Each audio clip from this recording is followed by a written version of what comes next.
We're live for episode 162 of Trek Live. How you doing this morning, Dave? Doing great. Sorry for the little bit of a delay. Had some technical issues that we worked through this morning. Excited to talk about some Star Trek this morning. And it's Voyager, so I'm extra excited. So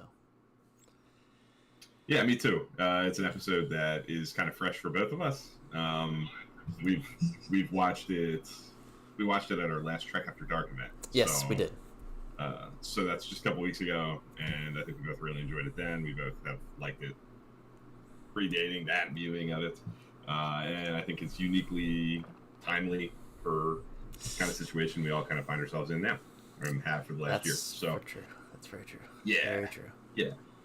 And I think it fits as an undervalued episode. I think fits right in with what we're trying to do with this kind of recurring topic, with looking at episodes that aren't like on top 10 lists or like regularly cited as the best of that series, I think, like on average, but where there's like some real meat to chew on. So I'm really looking forward to diving into that episode.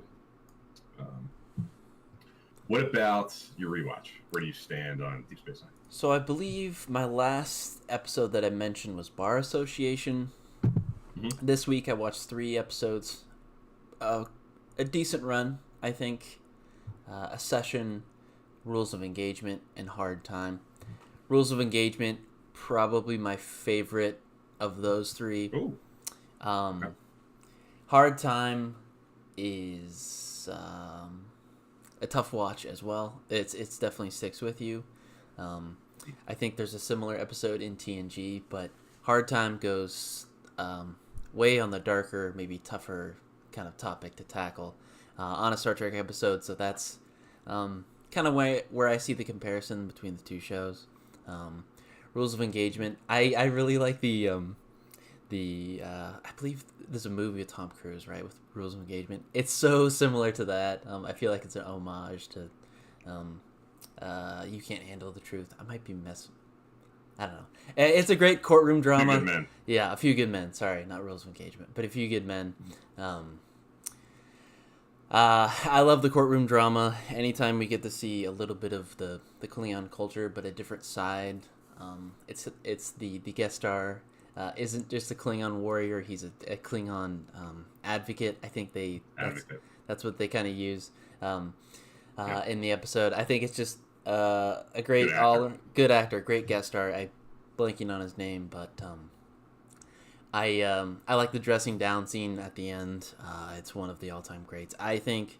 And A Session is great too. I don't want to knock that either. I think it builds on the premise of the show. I mean, it's, we're in season, or deep into the season, and they're still kind of touching on that, which I love. Just a great run of episodes. Yeah, Session is pretty critical for Sisko and his whole growth as the emissary and his comfort level with that whole dynamic. His place on Deep Space Nine with the Jorans, walking that tightrope between Starfleet captain and sort of religious figure at the same time.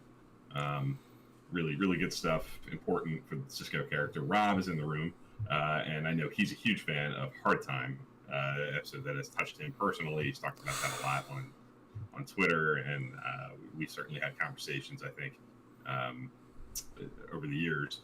And I see why that. I think that's a powerhouse. I think you're right. I think if you take like the Jim Morehouse Trek Ranks sort of methodology to ranking episodes, and you go strictly on like rewatchability, sort of, factoring like pleasant experience into it, it certainly might get knocked down a few pegs because it is rough going. I mean, it's really tough and really brutal. I remember it knocking me on my butt as a kid watching it, and just being like kind of wowed by the heft of it.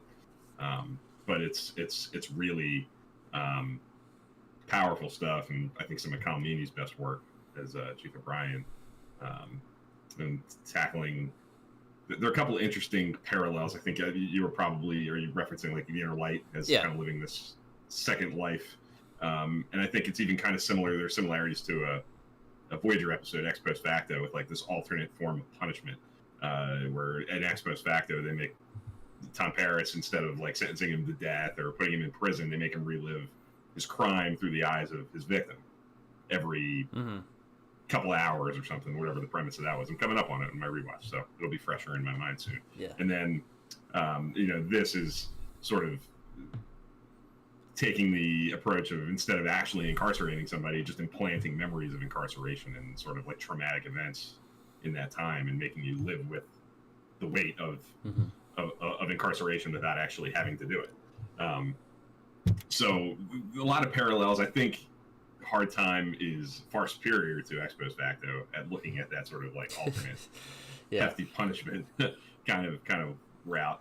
And I think it's a more impactful character story for Chief O'Brien and Tom Paris for sure in that episode. But I see what you mean. It's not the most like, yeah, I'm gonna put my feet up on a Friday night and watch Hard Time, like have a nice relaxing night with a beer. Like it's not quite for that, but it's a really great episode. Rob's in the room talking about it. It's very difficult, but moving, emotive, absolutely. So Rob's a little ahead of you, talking about his rewatch, being season 5 of Deep Space Nine. Just finished Soldiers of the Empire, so he's about a season ahead of you, like right around that same point you are in terms of like episode numbers. And Cyber Honey watched Night in preparation of this, and kept going in season 5 of Voyager. So perfect. Up to Infinite Regress. So we got some progress. I have not really done much. I think the last thing I watched was Life Support. I know. Well, I actually have. I have. Just off the grid. I've been rewatching Discovery, like from beginning to end, very quietly. There we go.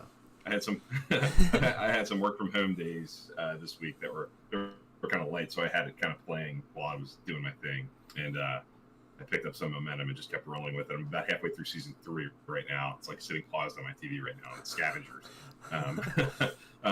I'm like, I've been, as Dan knows, and anybody who's been threatening talked to me in recent weeks, I've been threatening to do this. Like it's been, I wanted to like binge the whole show, see how season 3 kind of feels on the tail end of what we've already seen, and particularly with like the Burnham arc, kind of wanting to have a kind of fingerprint on that sort of from beginning to end with where it ends at the end of season 3. And I'm really enjoying it. I should be done that hopefully in the next couple of days, and I'll be back on alternating Voyager and Deep Space Nine in no time. Nice. So, yeah. So I think we should just dive right in. And Rob mentions actually, talking about season 5 of Voyager, which we're kind of talking about kind of here now with Night. Rob was our guest for season 5 Voyager fantasy episode draft. Yes. So if you're tuning in here and you want to hear more discussion on this season of Star Trek, might be my favorite season, but yeah, it's a great season of Voyager for sure. Check out our fantasy draft in our backlog. Yes. I want to say we did that back in, I don't even know, back last fall sometime, I think, maybe even summer. I don't know. It was a while ago, but it's back there, and Rob was on with us. It was a really fun time talking about all those episodes, including Night. Yeah. Yep. He has a link in the chat. Cool. Awesome. Thank you, Rob. So let's dive into Night. Let's do it. We watched it, like I said, just a couple weeks ago, so it's fresh in both of our minds.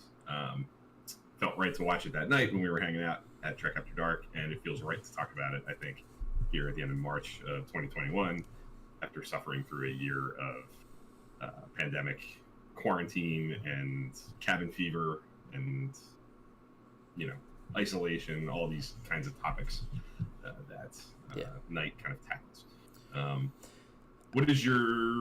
Why do you think it's undervalued? Like, why are we talking about it? Couple reasons why I think it's undervalued. Rob mentioned it kind of before we even started this whole conversation. Season 5 is loaded, so I think it gets a little bit overshadowed in the company that it's in. And another part of it is I think it kind of falls into it gets written off as another Alien of the Week episode, and I think there is some underlying things that make this episode great to kind of think about. And when you put it on top of the cabin fever aspect of what we're going through now in this past year, I think it just keeps getting better and better. I think even before all this stuff that has happened, I think it's been something that I've wanted to explore in Star Trek, because when you think about sci-fi and space travel in general, you're bound to kind of fall into this kind of cabin fever aspect of kind of serving in space. That's why they have holodecks. That's why they have crew. That's why they have counselors and things like that. So this is an aspect of not just Star Trek, but space travel in my mind, in my headcanon. So sorry, I went off kind of the rails a little bit there, but to answer your question, just the company and Alien New Week kind of gets written off as one of those kind of episodes, but I think there's more to it. Yeah, I think you're absolutely right about that. The look at like running into these dry spells where there's nothing really going on, because of the nature of it being a TV show and episodes popping in and out. There's a lot of like kind of assumed downtime between episodes that doesn't really ever get addressed. And because of the premise of Night, it forces us to like confront an extended period of kind of nothingness, just kind of going through the routine, tapping your console, getting through the day, and nothing sort of interesting happening. They touch it a little bit in Enterprise right at the beginning in Fight or Flight when they first are out there and they're like in no man's land in space. They're not finding anything. It's not as exciting as they were hoping it would be. They haven't found an M-class planet yet. They found a slug on this like, barely inhabitable planet, and that's like the highlight of their first couple weeks in space. Like there's little bits of it, but it's not ever fully emphasized. And I think the other thing that happens sometimes with Night is I think people sometimes will compare it to The Void, which tackles some similar things with, a region of space of nothingness. They call it The Void in this, they call it The Void in that, but they're vastly different episodes. The Void is tackling, the principles of the Federation and Starfleet and mini Federation togetherness versus non-Federation ideals. Another very baked in like Voyager specific premise, like the principles of this whole thing and the value of that, and as opposed to maybe some benefits of kind of steering away from that. That's what The Void is about. But because of the nature of the similarities of the stories with the blank region of space and aliens that are native to that area, you have the night aliens that I don't think get named, and then in Night in The Void you have Phantome and all that stuff. Like there are enough similarities where I think it invites comparison, and a lot of people I think on average might prefer The Void. I know I probably as a whole, but they are not the same. Like they tackle the DNA of the episodes are vastly different. Surface level they may seem the same, but they are not. Different issues tackled in the episode. Night's more introspective. I think it focuses more on what these kinds of things like you're talking about do to people. This extended period of boredom and isolation and lack of interaction with the sort of unexpectedness of life that I think we all kind of maybe need a little bit. So I agree with you. I think those are things that make it undervalued, but I'm surprised. The things that surprise me about it not kind of rising higher in people's estimation are that the Captain Proton stuff is like always very popular. People love that. This is the introduction to that. So it kind of brings up a brand new thing that's going to become a fairly popular recurring theme for the rest of the show. There's that. There is, you talk about like things being important to the premise of the show. Maybe another divisive element. I know Cyberhoney on Twitter was sharing some thoughts on the Janeway aspect of this story. So your mileage may vary on like where she is mentally, and maybe if you buy her introspection about her decision making and where she is, but it feels important for sure. Like that's a big deal, and it's certainly to the very core of the episode of the series. So seeing Janeway kind of confront that choice feels important. So I'm surprised that the episode doesn't merit more discussion just on that, part alone. Like at the halfway point of the show, Janeway's put in this position to have to like really confront, was that the right thing to do, and kind of having to live in it. And I personally kind of think, I know Cyberhunter, you were sharing on Twitter that you don't find that totally credible, and it's kind of a falls flat for you. For me, it doesn't. I think it works pretty well because of where they are. It would feel more contrived for me if they weren't in a period of isolation and boredom and having nothing to do. I think as we're all kind of finding, at least I'm finding in the pandemic world and having this isolation and nothing but kind of time to reflect, it does force me, and I think many people, to sort of like sit in their choices. It's relatable, think about things right? they've done. Yeah, absolutely. Yeah, it makes you reflect on things and why you did things and why you didn't do other things. So I've always kind of bought it, and certainly after this last year, I find it even more resonating, I guess. I just think they've been busy these past 5 years, and I think it's Yes. it's in our nature also to have these retrospective moments in milestones. And when people talk about turning 40 or turning 18, wherever you're at, you definitely look back and you have some time like this. And I think they've been busy. I mean, they've been kept, with the Borg and all these things these past 5 years. I think it really slowed down for them in this episode, and it allowed them to finally kind of have that time, which I think the crew needed. I don't mind. I don't mind their kind of retrospective, or at least Janeway's kind of. Janeway's. I think Janeway's reckoning with it the most because she is the one who made that decision, and I feel like it's. Sabra Henny says the premise of the show could have been stronger. Stranded 75,000 years away from home. Let's explore. Go exploring anyway. So, like, I think you're right about. For the last 5 years, they've been busy, and it's kind of moving from crisis to crisis. They Exactly. have the Kazon, they have the Vidians, they're under constant threat. They're just she's trying to integrate the Maquis, and she's got like interpersonal struggles on the ship that she's dealing with, integrating Chakotay and integrating B'Elanna and keeping everything cohesive. And there's the Borg, and the Hirogen are coming, and like it's just constant like knock after knock after knock, and that allows for the focus to just be on getting through the day and keeping going, one crisis to the next, one new planet to the next. But when you remove the things that keep your brain like moving and busy, engaged, and you feel fulfilled by the new discoveries and by the challenges that are brought forth by the situation you're in. You remove all that, and you're left with kind of just nothingness and just kind of sitting around and reflecting on where you are and who you've lost and the time you've lost. And I think choices come back and bite you in the butt a little bit. I mean, I'm finding that myself. I'm finding myself reflecting on things that maybe I wasn't in 2018 and 2019, and not necessarily like having regrets, but like just kind of, wrestling with things. And I didn't strand myself and 175 other people, 75,000 light years away. So I can imagine. I have not had an issue with Janeway's self-reflection, but I am aware that is a pivot point for people on this episode. And if you go back and you look at contemporaneous reviews of when the episode was premiering and reviews since the episode has been on, that's usually like the dividing line for where people are. If people are on board, thumbs up.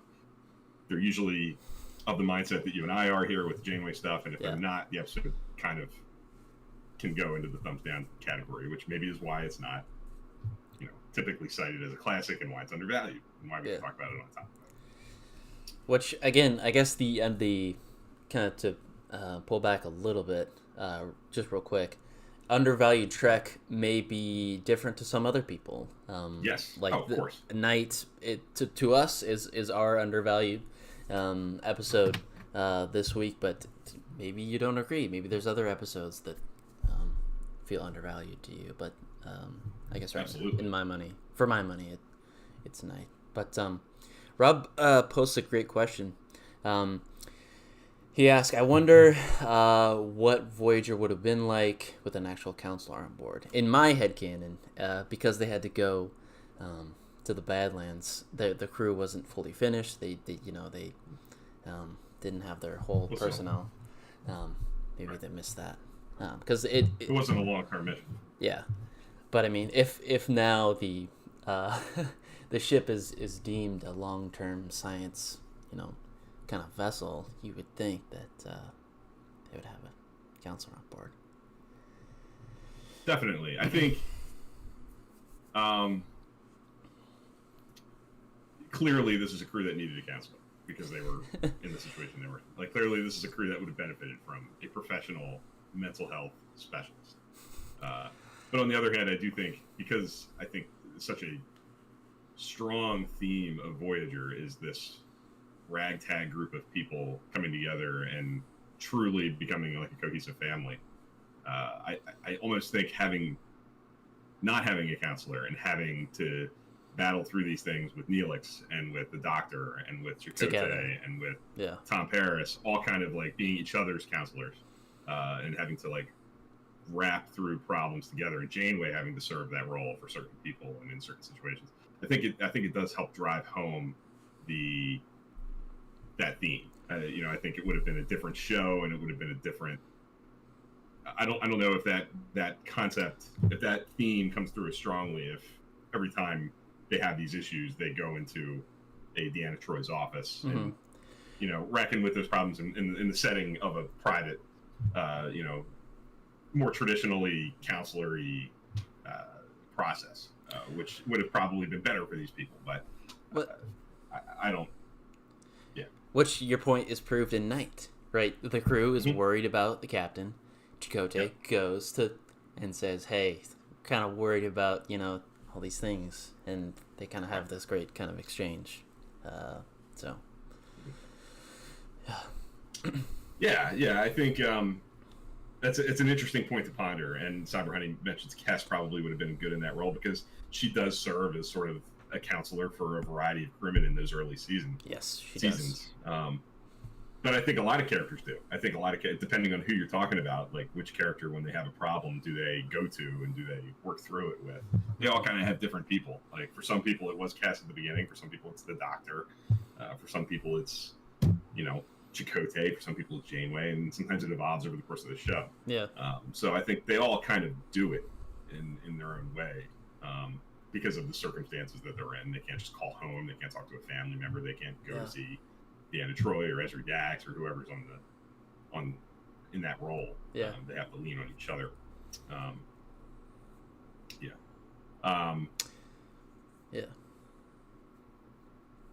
The guilt and the pressure for Janeway must be immense. Absolutely. Yeah. And I think that's clear. I think one of the things we've talked about a lot when we talk about Voyager is sort of the yin and yang of the way Janeway and Chakotay, being the top two people on the ship, are reckoning with this situation. I think the way I read the show and I watch it often is that Janeway is carrying this guilt and pressure and this like singular drive to keep the crew healthy, keep the crew moving, and get them home at all costs. And it's kind of driven by that guilt and pressure. And all of her decisions are just powered by that choice that she made in Caretaker. Where Chakotay, I think, is a little bit more complicated. I think he is more at home in the Delta Quadrant. I think he wants to get home, but I think he realizes that this is good for his crew. His Maquis crewmen are in the best situation they've probably ever been in. These are all kind of fugitives and ragtag guys and women who, fell into a life of, rebels and all this stuff. And they're in a pretty good spot. All things considered. They'd be in the brig if they were in Federation space, right? Exactly. Yeah. So I don't think he's in necessarily as much of a at all costs rush, and I think that is driven home in episodes like Resolutions and episodes like Scorpion, when they're presented with these like forks in the road where they can either keep going at all costs or kind of make a different choice to almost not necessarily like settle, but take more time and be more patient with the whole thing. Chakotay always kind of sides with the let's be safe, and if we have to settle down, we settle down, like no big deal. Yeah. And where Janeway is like never going to settle for that, never gonna capitulate to those kinds of choices. So I agree with you, Rob. I think Janeway is constantly driven by that guilt and pressure, and that's like a bedrock, foundational, piece of her character. Yeah. And this episode brings that to the forefront. I mean, it forces her to confront that, and forces us to confront her confronting with it. So, yeah. Which I like because oftentimes these big traumatic things happen and we don't ever see any repercussions of that. But now in Night, we get to see the kind of a little bit of that peek behind the curtain, what it's like to make a decision as a captain and live with them, not just a couple episodes down the road, but seasons down the road. Hey, I'm still dealing with this. This was still a tough decision to make. So, all good stuff. I'm aware of the consequences. Yeah. What a way to kick off the season, though, right? I mean, just... Yeah, I agree. And I think when you look at it from the perspective of, this is kind of inside baseball, Star Trek production stuff, but season 5 is the season where Brendan Braga took over as the showrunner for Voyager. For seasons 5 and 6, he's running the writer's room and is driving the direction of the show. And so this is the first episode with kind of this happens a couple of times throughout Voyager where the showrunner shifts. But this is one of those moments where the show kind of doesn't reset, but it's maybe you can sense a little bit of like, okay, like there's maybe a little bit of a breath of like, we call it fresh air or like fresh direction or like, maybe a soft, like, okay, like let's kind of go back to the building blocks. And I think this is their way of maybe doing that, to kind of like go back to the beginning with dealing with stuff that happened in Caretaker and dealing with the premise of the show. They're out there by themselves. They're isolated. They don't have, another ship to hail. They don't have Starfleet to lean on. This is a unique set of circumstances, and this episode really, I think, takes advantage of the Voyager premise, being out there alone, having to get to a place and not just exploring space. If this doesn't happen in the Alpha Quadrant because you don't have to just go through a region of space because you have to. Like the Enterprise comes across this dark, void in space, and they're not necessarily just going to fly through it for however many years it's going to take just because. That's Voyager's got to do it because of their set of circumstances. So it's uniquely Voyager, this concept and the way the episode plays out. Rob asks, could the fact that Night comes after a season finale that wasn't a huge cliffhanger, Hope and Fear, be part of the reason why it's often overlooked or undervalued? I think probably yes, that it's a season premiere that's not like part 2 of Scorpion or Equinox or Basics. It's kind of I think it's easy to kind of, because of the fact that it's a season premiere and it's not a part 2 of Cliffhanger, it's easy to go, it's like it's another episode. I think it's not just another episode. I actually think it takes advantage of the Voyager premise as much as, like I was just saying, maybe any of the episodes do. It's only Voyager could be doing this. And only Voyager could tell this story. So I think you're right, Rob. But I think it's easy for people to point to it and say, hey, it's just a standalone episode. Yeah. When it's not so much. Not really. Yeah. And that's why we're doing this Undervalued Trek, is because we wanted to shed some light on episodes that are not talked about often.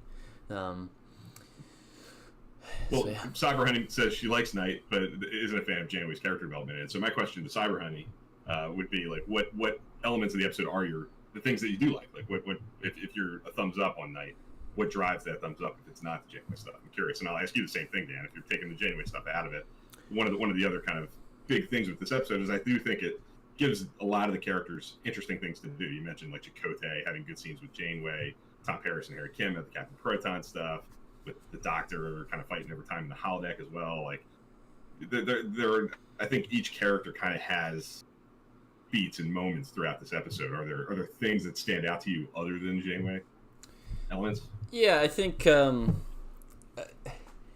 what happens in the episode is kind of right what the Doctor ordered, I guess. It's allowing the crew to do something good for some kind of smaller, obscure kind of alien, and I think that's kind of what core of Starfleet and the Federation is all about, is helping the little guy. And so I think they're stuck in this like really darkness state of mind, and literally in the darkness. I think it kind of jumpstarts the crew to be able to do something good and feel good. So yeah, that's kind of what I take away from it, besides the great, I think, character development stuff with Janeway and the rest of the crew too. They've got to deal with that, because I think in anything, I think it starts at the top, and if captain isn't running right or in a good headspace, I think the rest of the crew is going to be a little bit shaky. Gonna feel it. Yeah. And I think what better way to get them back on track than how about the little guy? Because I think that's kind of one of Starfleet and, like I said, Federation's goals, help out the little guy together. So, and that's what they kind of do.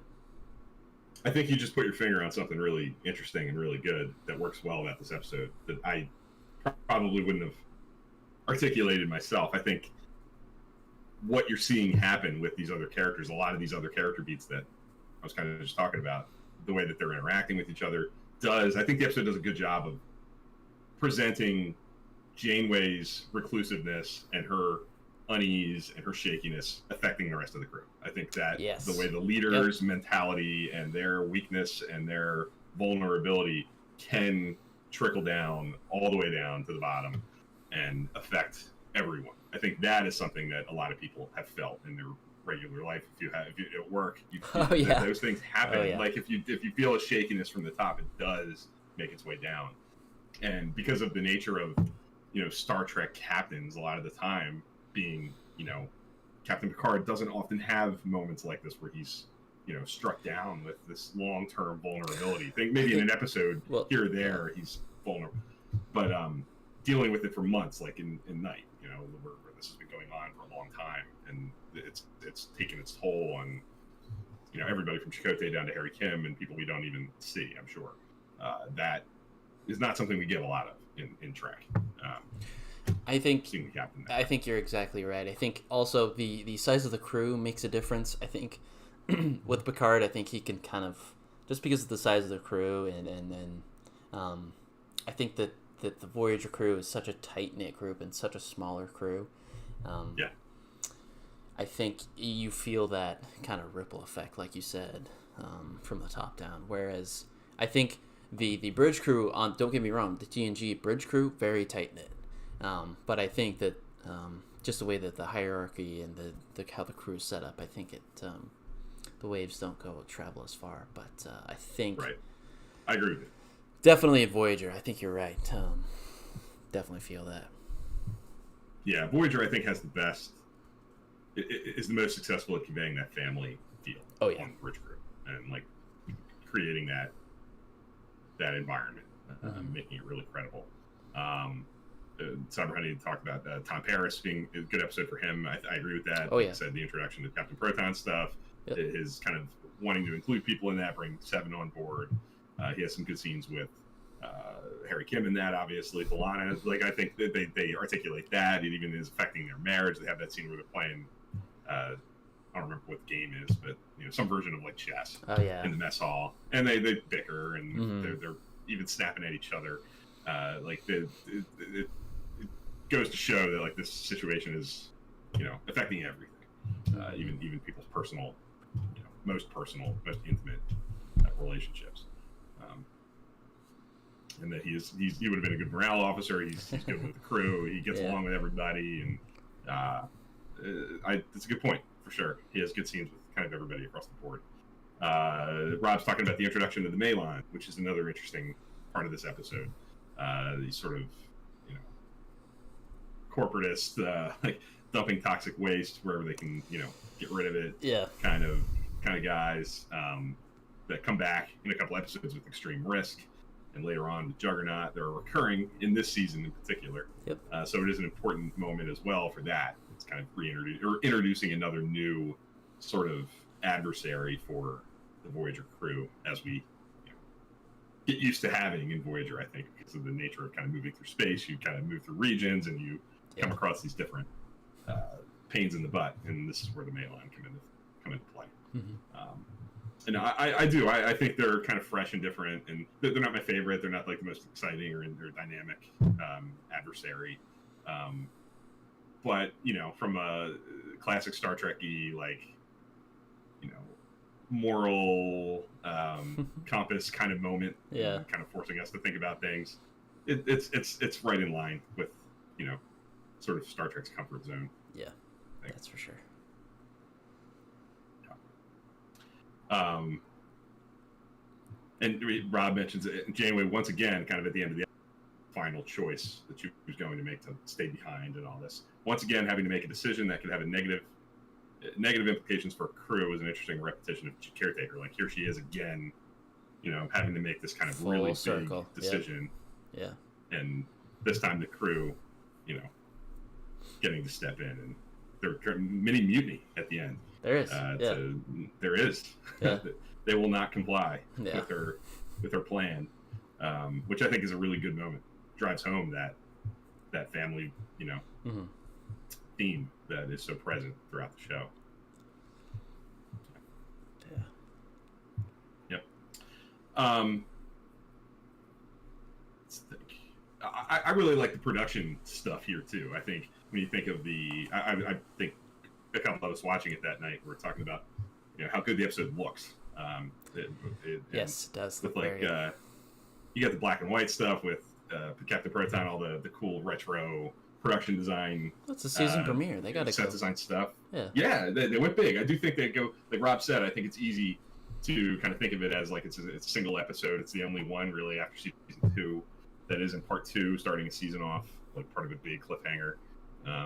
But I think they pull out a lot of stops. It's got a really ambitious score. There's some really, I think, memorable musical beats throughout it with Captain Proton stuff again, and some of the action music. Plus, like I said, the production design of the Proton stuff, the way that the ship is shot. I think in this dark region of space, there's some really cool, dark photography that makes the sets look, fresh and exciting and dynamic. It's an episode that would look good in HD.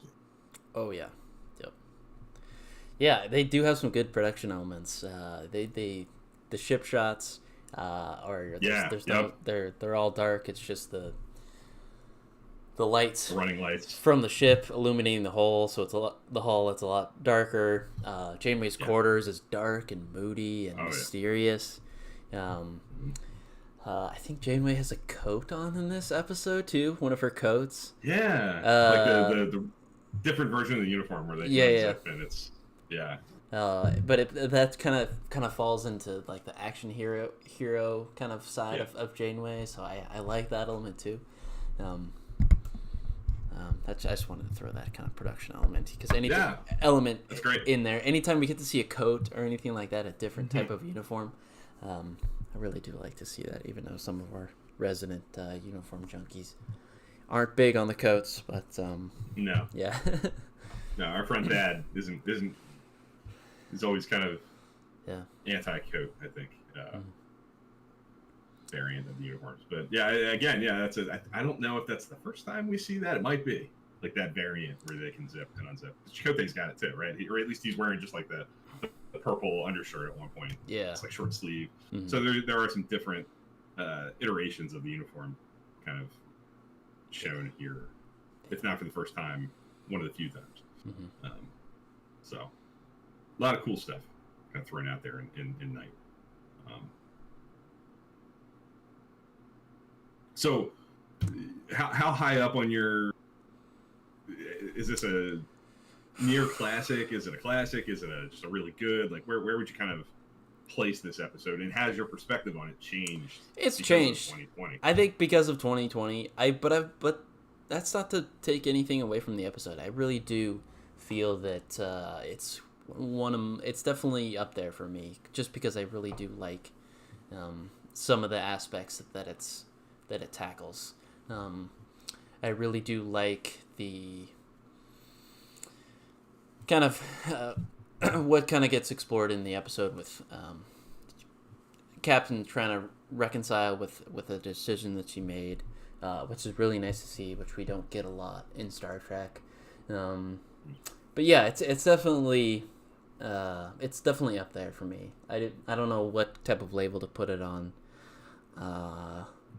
it, but when I think back to season 5, some of the episodes that come to mind is Night, because it's such a unique animal starting off the season, tackles some really heavy stuff, and for my money, it really does fall into Undervalued Trek, because when I think of season 5, episodes come to mind. Definitely in that first 10, maybe. Wow. Okay. maybe 10 or 15, I think, come to his night. So I think that's the other thing. Season 5 is such a strong season. If you look at it from the lens of, okay, let me think of season 5 episodes, kind of like we did with Fantasy Draft. Yeah. When you have like a board and you're just looking at those episodes, there's so many highlights there. I think with stuff like Drone, stuff like Timeless, Someone to Watch Over Star Me, Frontier, Equinox, Relativity. Like there's a lot of good Someone to Watch Over Me. Yeah. Counterpoints. There's a lot lot of great stuff. Yeah. So it would be easy to have, and it probably does for me, Rob says, maybe slightly in the higher half of season 5. So like in the middle of the pack, but kind of edging toward the upper half of that middle of the pack. I'm probably just right there. I think I wouldn't put it up there with Timeless and Drone and Equinox Part 1. I think they're episodes that I would stack ahead of it, Counterpoint. But I think it's a successful episode, and I've always liked it, and I think I like it more now. I think watching it, in either, depending on how you look at it, in the midst of, or slowly, maybe, hopefully, coming out of this pandemic situation, being on the tail end of seeing some improvement, sitting here on March 28th, 2021. I think that perspective, that real life weight watching it, definitely, like many times in Star Trek's history, episodes have aged well because of like real life circumstances and issues that are confronted that maybe weren't as like potent and prominent when the episode was made, but even in the years after, I think kind of takes on a more powerful angle, and I think this episode fits that bill as well. I would say it's a resoundingly thumbs up. I think if I had to do it right now, I'd probably give it a B, and be comfortable with that. I don't know if I'd go as high as a B plus, but a really solid B. This is a good episode of Star Trek. Would be my kind of label to put on it. Yeah, real quick. I think Cyber Honey mentioned. I'm trying to find it, but she mentioned the Janeway's reveal in the corridor. I do like that kind of reveal. I do like that.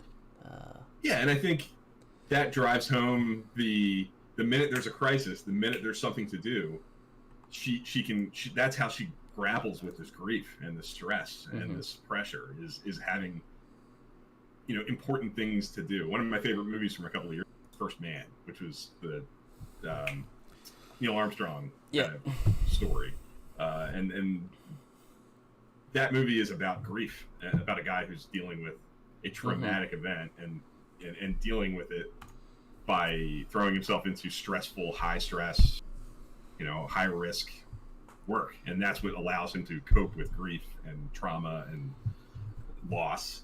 And I think Janeway is doing the exact same thing. That's a classic. I think, I'm not a psychiatrist, or I don't have a degree in psychology or anything like that, but I would imagine that's a pretty common way for people to deal with depression and loss and grief and whatever is their kind of struggle, to have these things to throw themselves into and to consume them. And the minute there is a thing to be consumed by, Janeway snaps back into sort of Captain Janeway mode. And I like that. I think that's real, and I'm sure people out there who deal with things the same way can relate.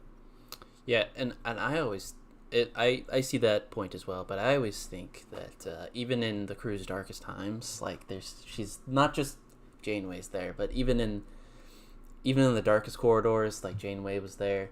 Even in Janeway's darkest times, like Chakotay was there. Like the crew was there for her, and vice versa. Absolutely. So I think there's some really good Chakotay stuff. I think you mentioned the Chakotay scenes in Janeway's quarters. I think Chakotay is a character who's an interesting one to talk about because he goes through some changes in terms of how much he's leaned into on the show and how much he gets to do and what his dynamic with Janeway is and how much it's presented on the forefront of the show, and how much it, sometimes people would say that, and probably accurately so, it kind of fades a little bit as the show goes on. I think Night is a good example of it still being alive, and they still kind of go to it. And he's somebody who can talk to Janeway only in a way he can. Like he's in her quarters, kind of letting her have it the way that only he can, and that's been built up over the course of the last 4 years leading up to the show. So I think it's a good use of Chakotay. I think Robert Beltran's pretty good in it. I think he gives a strong performance and has some really good scenes to play. Yes, for sure.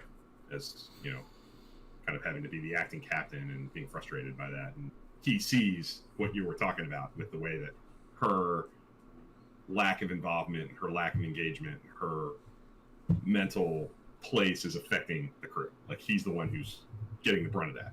He's the one who's sitting in the briefing room with the crew bickering about nonsense because they feel the pressure being brought down by Janeway's stuff. And he's calling her out. I like that a lot. Yeah.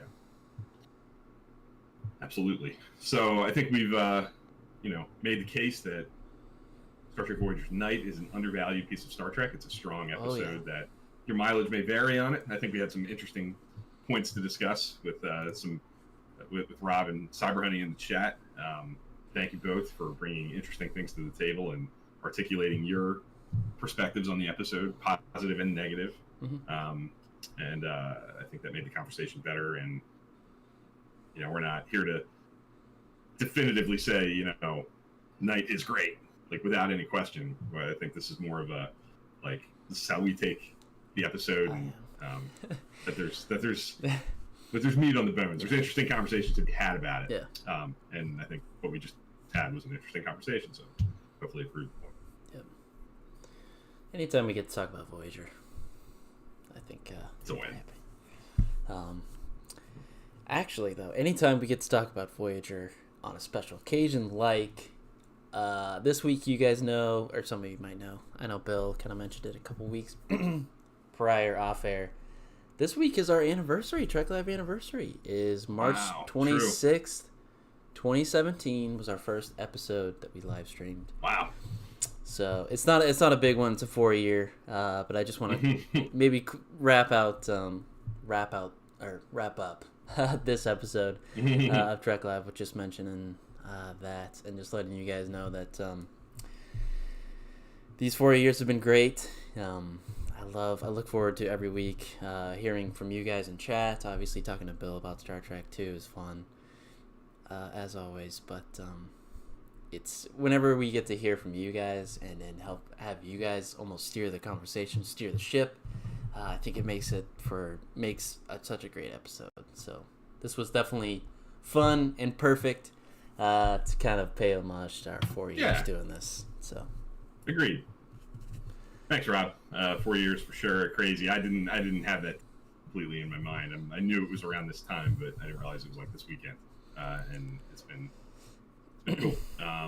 And yeah, I totally echo what Dan said. Having people in the chat to help drive the conversation is great. It's, that kind of, we've talked about like capitalizing on the premise of these shows that capitalizes on the premise of Trek Live, having it be a live conversation. And, we could easily just kind of record and just post it whenever we want. But we do it live so that we have folks like you guys helping and, getting to be a part of it. So we appreciate that whenever it happens. And thank you both today for not only doing it today, but being really consistent presences over, the recent weeks and years. We are very thankful. And it was a fun conversation. And the other thing I'll throw, kind of wrap it up, we don't always do this. Sometimes we do, sometimes we don't. There is a piece of Star Trek content I would love to shout out, and it is a podcast from the Trek movie crew. It's their Star Trek, I think they call it All Access Star Trek or something. But they interviewed David Sapone, who is the Voyager documentary director. Oh, yes. Cool. About the Kickstarter campaign and Indiegogo. And it got me really excited. I encourage everyone, if you're excited about that project and you liked What We Left Behind and For the Love of Spock, this is the guy who's behind all that, Chaos on the Bridge. He's doing the Voyager documentary now. If you want to get teased a little bit about what they're thinking for that and the kinds of things they're going to be talking about, the kinds of things they want to achieve, that's a really good listen. He's pretty forthcoming. He doesn't show all his cards by any means. There's a lot of things I'm sure that will be surprises along the way. But it will, I listened to it. The first thing I did when it was over was go. Yeah, so.